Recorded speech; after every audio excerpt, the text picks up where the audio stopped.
Wonderful to meet you. Thank you so much for taking a minute out. I'm looking forward to getting into taxes and finances and Yeah, man. wizardry you have. So, before we get into your good work, I want to know this. Yeah. 5 years ago, this pandemic changed all of our lives. Wow. How did Yeah. you get through that time period, and how did it change the way that you approach life today? Oh man, yeah. So that was wild. So, really interesting experience as a CPA. I was running my own, I was running my own tax practice at that point. And so it's amazing. I can go back and look at my Google Calendar from that time frame. And this all hit in the middle of tax season, right? It hit March of 2020. Yeah. And you can see my calendar where it's like just booked from 8 to 5 every single day. And then all of a sudden it all just stops, in like late March of 2020. And yeah, I mean, like I was in the middle of tax season and everybody's like, what do we do? I'm like, I have no idea. Yeah. So let me ask you this. Let's get to the heart and soul of what you do on a daily Yeah. basis. To Yeah. do that, I'm going to put you in front of a bunch of 12-year-old kids. It's career day, and one of the kids wants to know what you do for a living. How do you Yeah. explain that to them? Yeah, I have young children myself. The oldest, I got a 9-year-old, a 7-year-old, and a 5-year-old. So it's funny when I ask them, like, what do I do? And they don't really have a clue. But really, what I do is help people optimize or really strategize around their tax situation. So just as as successful business owners, right? Like their biggest expense is really taxes.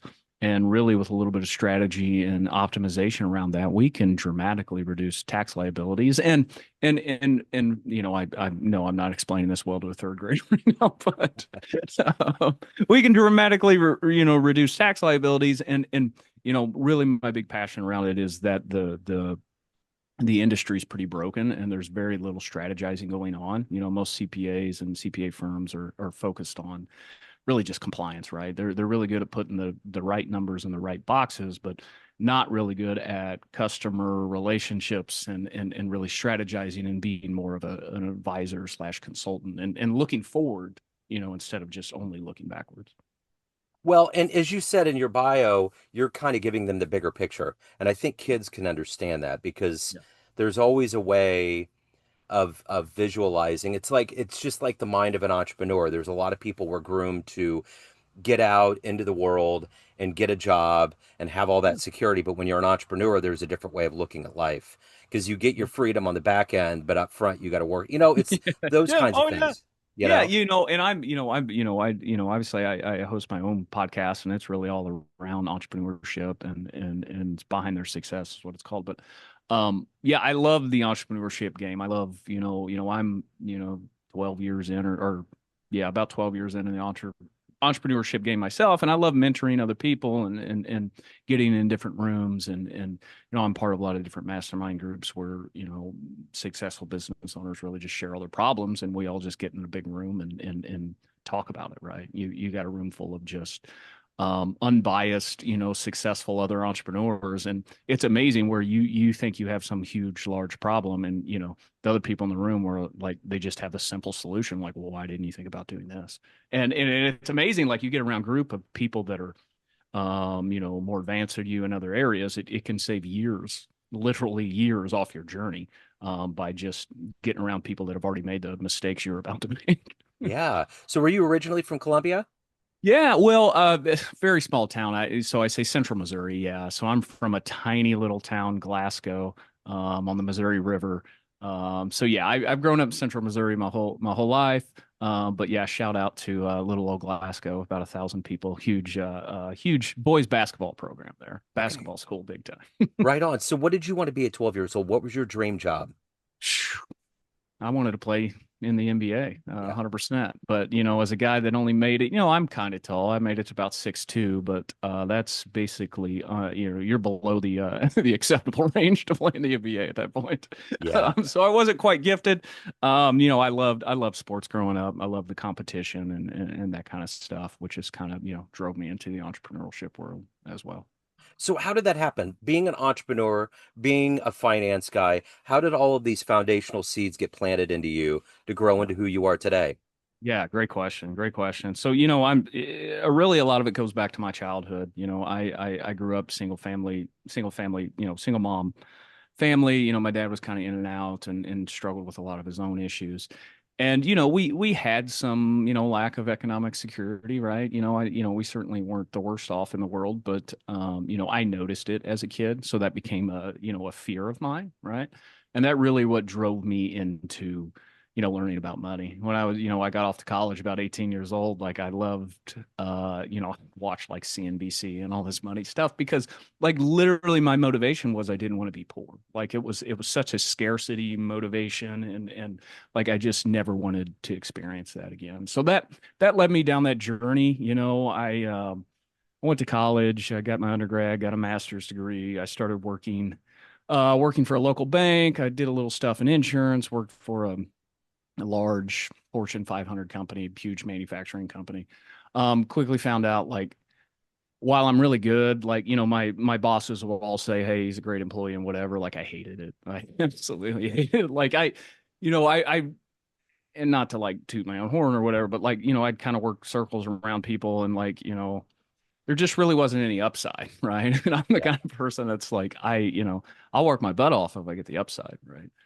So it just really wasn't a great model for me. And in 2014, I ended up getting my CPA license while I was still working for that large manufacturer. Quit my job and opened up my own business, opened my own tax practice without ever having someone pay me to prepare taxes before I opened the business. So opened up my own living room, with my wife's support. And, that was in just about 11 years ago. And here we are. So I got to know the first time you got a tax check in the mail, what did it feel like and what did you buy?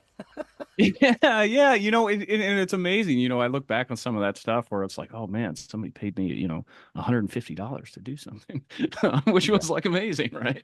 Yeah. Um, it was cool. I think my biggest handicap, I would say, in growing this business, and we've grown into a very successful business today, but I think my biggest handicap of why it took, 11 plus years, right. You get 11 years down the road, you can always look back and say, man, I could have done this so much faster if I'd have done this and this and this. And I think, being from, small Howard County, Missouri, that like I didn't know what was possible. Like I didn't understand like what is a large amount of money or whatnot, right? Like so I would say I never thought big enough. I really wanted to just kind of, hey man, if I just sit over here in the corner and make a little bit of money, no one will just pay attention to me and I can just kind of do whatever I want. So it was really once again kind of going back to that scarcity mindset as a kid. Like I didn't. It took me a lot of years, even in entrepreneurship, to really start to shift that mindset into more of a positive thing of like, hey, I want to see growth as opposed to like running away from scarcity. People have a very weird relationship with money. It's kind of like food Oh, and other things, right? It's yeah. very Oh, yeah. necessary, but Very emotional. but it does seem like something that shouldn't be that complex, but it is probably one of the most complex things that drives humans, Yeah. you Yeah. know? Yeah. Yeah. I totally agree, and it's, man, like everybody's relationship with money almost to a T comes back to your childhood and whatever your parents taught you about money or whatever your experience was, the first 10 years of your life or so, right? Um, and it's very, there's a lot of emotions tied up in it. Why, I'm a CPA. I'm also a CFP. So we do, everything tax and wealth planning. And, yeah, most of my conversations with people really aren't about numbers and returns and that kind of stuff. It's really just like, I want to know your story and I want to know like how I can just best walk beside you and help you make decisions to accomplish the goals that you really want to. But it's not the clients I work with, it's not like, oh, come work with me because I get you the best returns or whatever, right? And yeah, we do a good job of that, don't get me wrong. But it's like, come work with me. I'm going to be a great financial partner with you to walk along through life and help you make decisions, business decisions, all these things to, ultimately accomplish whatever goals you want to accomplish. So as an entrepreneur and in your evolution in your professional life, who's been that inspiration, that hero for you Mhm. that's allowed you to get here? Yeah, that's a great question. And going back, it's, I'm lucky enough to live in the time I am now, just because like, YouTube, podcast, all those different things. A lot of my mentors were online, right? People I would give huge credit to, Jim Rohn, if you know him, motivational speaker from back in the day, Tony Robbins. Um, and really, I say what really, besides just online mentors of just watching, you can get a lot of great stuff just going to YouTube and typing somebody's name and listen to speeches and whatever. And like that's a huge benefit of this day and age. Like you have pure access to all those people to just listen to their advice all the time. So that's great. But then something that really I'd say poured gas on my growth the last 3 or 4 years was I got into networking groups, mastermind groups of people that were just flat out doing a lot bigger things than me. And getting around those people, once again, small town kid, you get around those type of people and you realize, oh, like, these people doing these massive things, they aren't necessarily like these extraordinary special, they got all these special skills or whatever.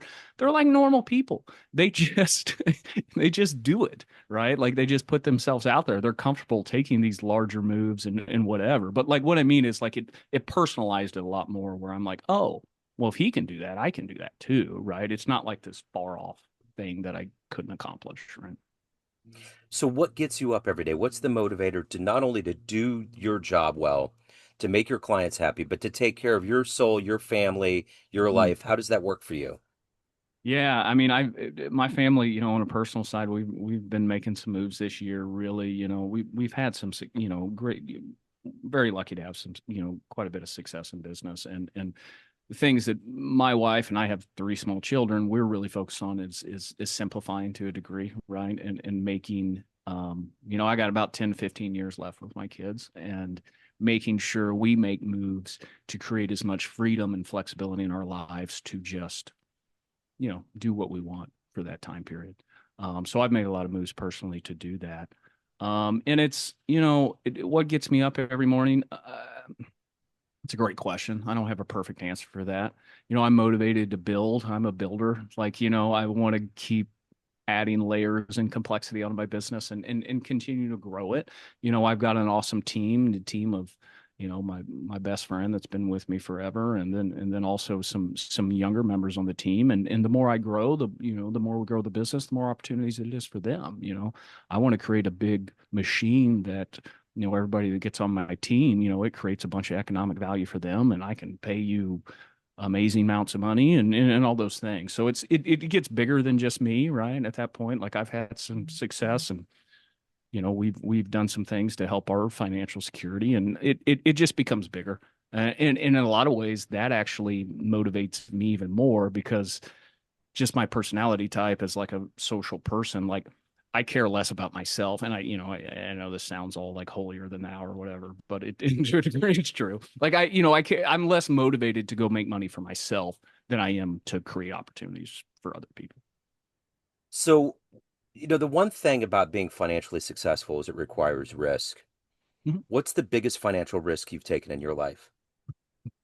It would go back to it. I mean, it'd go back to the beginning of just, 2014, walking away from my corporate job and just shutting off the paycheck and like, hey, Monday morning, I'm going to be sitting in my living room at a desk and I'm not really sure what I'm going to be doing or where the money is going to come from. And, for years, I just sat there and flailed around and figured some stuff out. But that would be the biggest risk. I mean, I think the biggest risk is just getting started. Or I don't even know if that's the biggest risk. I would say it's for a lot of people, it's the biggest hurdle of like, it's pulling the band-aid off and just trying because, how many people that were just like me in that situation will sit there for years and years and years and just never be willing to step out and never take that action. They're constantly just plotting on the sidelines and thinking, oh man, maybe in 6 months it'll be a perfect time to do this. And like it's never gonna that's never gonna come. You just got to Yeah. jump out there and do it. The one thing about education is that when you get out of school, whether it's high school, probably more high school than college, the two things that you probably need to know the most about are how to be in a successful relationship and how to take care of your money. And you're not really taught that well, right? So my question to you is this: if you were in a time machine, you can go back to yourself at 18 years old and give yourself one sound piece of financial advice. What would you give that version of you? Yeah, sound piece. You know, finances, like you said, it touches every part of your life. You know, if you're living and breathing, money is a massive deal to you. It just is. There's really no way around it. It affects every area of your life. Um, I kind of lost my train of thought there. No, you're good. um, and it kind of comes back to what I would teach kids is that failure is good. And I know that's not just money specific, but and that's my mastermind group that I'm in. We have we take our whole families on vacations, and we all our kids get in a room together. You imagine a bunch of high performing people, and then all their kids all get in a room together. We're teaching them entrepreneurship and whatnot, right? But really, it's failure's good, right? Like failure, everything is beat into us from at least traditional American culture or traditional schooling is built into us to just like not mess up. Don't make a mistake, right? Like don't stand out. Like the only time something happens in school is like when you're corrected for making a mistake, right? And you're not rewarded for like experimenting or being creative or whatever. It's like, did you get the answer right? And so that to me is the biggest issue, right? Like failing or whatever you think failing is, like it's literally just bumping around, like picture you're in a maze and like you're just bumping, you're failing is bumping around on the walls to try to figure your way out. Like you can't get to the end without messing stuff up. It's literally required. And I would just encourage anybody to be willing to humble themselves and be willing to like suck at something before you can be good at it. There you go. So let me ask you this. If you were to walk into a room of everybody that knows you, clients, everyone that's known you in a professional business sense, and you could walk to a podium and tell them one fun story, maybe the first concert you went to, an adventure you were on, a wonderful, magical place you visited on vacation, some fun story, what would you tell that room of people? Ooh, that's a great question. Fun story. Um, growing up as a kid, being, you're from Kansas City, I'm from Missouri. Massive, massive Chiefs fan, Yeah. right? So, grew up as a kid, like I was such a Chiefs fan. I was 8 years old and made a scrapbook like of the Kansas City Star, like cut out all the articles and like. By the way, this was in 1995, and they went 13-3 that season. Weirdly enough, I remember Yeah. exactly, remember that perfectly. And so what was really cool was 2 years ago. My wife let me we went to Las Vegas and went to the Super Bowl 2 years ago. Wow. And as a like in the finish couldn't have been any more perfect. With the fact that I watched my team score the winning touchdown in overtime, and I was sitting in that end zone, and it was right there in front of me, Wow. which me and my wife got to sit there and see that, which as a 12-year-old I don't know if I could have thought of anything cooler than that. You know what I mean? Yeah. And it hits a little different when you're 30 something, but and also it just for me, like the Chiefs and stuff were such a like a family thing. And sitting there thinking about all the games that I watched with family members, that had died and moved on and that kind of thing. That was an awesome experience. For me too, my dad actually passed before he saw this whole dynasty happen. Yeah, yeah, And I yeah. grew, Pretty wild. I wonder what my grandpa and dad would think yeah, about. I got in the same emotional boat. I was like, if my dad could watch this Yeah, and not feel like his heart's going to stop because they're going to miss a field goal, but yeah, feel the euphoria of Patrick Mahomes actually doing it, the way yeah. New England felt with Brady for years. Hmm. Because I grew up in Liberty, I used to go to training camp every summer, Yeah, and yeah. I used to play basketball with Art Still and Duron Cherry and Hmm. Carlos Carson. The cops used to hand out football cards, and we'd get signatures. Nick Lowry, all those guys. Yeah. So I remember all of those dark Just days. heartbreak. Like like Todd Blackledge came from Penn State. So many Yeah. expectations. Bill Kenny, nothing panned out. Anyway, Saint Mahomes came in on his white horse from Texas and saved us. And it's Yeah. good. Yeah. So And now it's like, wow, we are just spoiled as all get out. I know we are. Yeah. I would just went to Oklahoma City and there's stuff for the Thunder everywhere. And I was like, how Yeah. does it feel? And they're like, man, I'm like, look, I'm from Kansas City. I know this well, Yeah. you know. Yeah. It's Yeah, a good feeling. it's wild. And then, you know, to me it's hilarious. You know, you see stuff online like everybody's a Chiefs bandwagon fan. I'm like, no, not everybody. Not everybody. Nope. So let me ask you this. Of everything that you've done and accomplished in your life, what are you the proudest of? Um, relationship with my wife and my children. You know, I didn't necessarily have the best model as a kid. And it's very, very important to me to give my children the things that I didn't necessarily experience. And then that's not like, you know, money or whatever. It's the presence of being there, right? And designing my life and me and my wife designing our lives in a way where we have the ability to be with our children, you know, pretty much as we want. So everyone has a perception of you, family, friends, clients, everyone that knows you, but you run the show. What's your perception of you? Who do you think you are? That's a great question. You know, and as a guy that's, you know, amazingly enough, he wouldn't be able to tell us we struggled with self-confidence as a kid, right? Like not having that nest solid father figure and whatnot. Um, you know, people assume I'm a lot more confident than I am. They really do because you know, I'm a good speaker socially. Like, you know what I mean? People's like, oh, you know, he's confident. Like, it's a bit of a show. Or I don't want to say a bit of a show, but you know what I mean? I'm not as confident as I come off. I would say that. So that's a battle and confidence in myself. Um, and something that I've really worked on, you know, coming from that small town kid stuff, right? So that's you know I forgot where I was even going with that or what you know what was your underlying question there but um you know I I'm a person that is always going to be humble and always being looking to develop myself. I'm a huge continuous learner. I love, you know, my favorite thing I do every week is interviews like this, you know, Yeah. whether it's on my show or going on other people's show. I really enjoy doing that, you know, talking about entrepreneurship and mindset and, you know, obviously, you know, my expertise is in the world of money and talking about that stuff too. Um, but it's really, I just love trying to pass on the good stuff I've learned. I dig it. So if anyone wants to reach out, hire you, any of the good business Yeah. questions, where do they go? Yeah, so two places. If you know, if you want to check out anything in the financial world, you know, we really do tax and wealth planning at a super high level. You can go to squirestaxplanning.com. You know, we're located in Columbia, and of course, we work with clients all over the country. We're pretty remote and national business there. But yeah, love to talk to you about that. Otherwise, you know, if you anything personally, so you know, PadenSquires.com, that's where you're going to find all my podcast stuff and really just kind of everything I do from like a you know personal brand marketing standpoint. Um, you know, the podcast, like I said, doing my own podcast is the favorite thing I do.